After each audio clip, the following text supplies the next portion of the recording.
Hi mga Mars! It's me again, Star Rodriguez Piccio, for our beauty and health tips. Gusto mo bang madagdagan ang iyong pogi points? Pag-usapan natin ang mga gamit na kailangan mayroon ka. Mga Mars, di ba ang attractive tingnan ang mga lalaking maganda ang pananamit? Ay, talaga naman ang sarap maging jowa. Gusto mo bang maging attractive at maging habulin ng chicks? Narito ang must-have na gamit na i-recommend ng Teaching Men's Passion para sa iyo. Light wash jeans. Dahil madali lang itong ibagay at babagay ito kahit sa dark or bright color na damit at kahit sa mga semi-formal na outfit, maganda pa rin ang kalalabasan ng iyong suot. Gray jogger pants. Ito ay komportableng suotin lalo na kung ikaw ang klase ng tao na tamad magbihis, bagay na bagay ito sa iyo.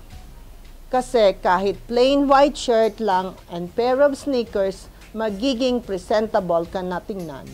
Trouser pants. Ito ay lightweight cotton pants na essential dahil kahit mapa-casual o formal, pwede mo itong gamitin at komportable rin itong isuot. Plain white and black shirt. Ang basic na damit na ito ay kayang bagayan ang lahat at pwedeng mong isuot kahit anong okasyon. Kahit anong pambaba ang gamitin mo, short or any type of jeans, babagay dito at kahit pa sa coat. Long sleeves, button down, kung gusto mong magmukhang matalino at kagalang-galang, bagay na bagay sa iyo ito at pwede rin tong formal and casual attire.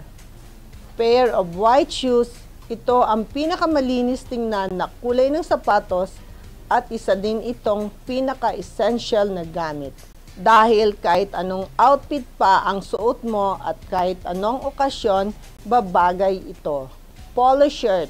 Lahat ng lalaki kailangan ito dahil ito ang pinakamaganda at pinaka-presentable na casual wear sa kahit anong pupuntahan mo, mapadate man o meeting. Classic leather belt.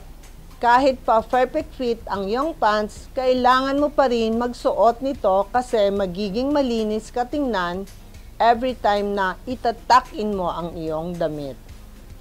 Pero kahit ano pa man ang suot mo, kailangan mo lang maging confident dahil yun ang pinakamahalaga.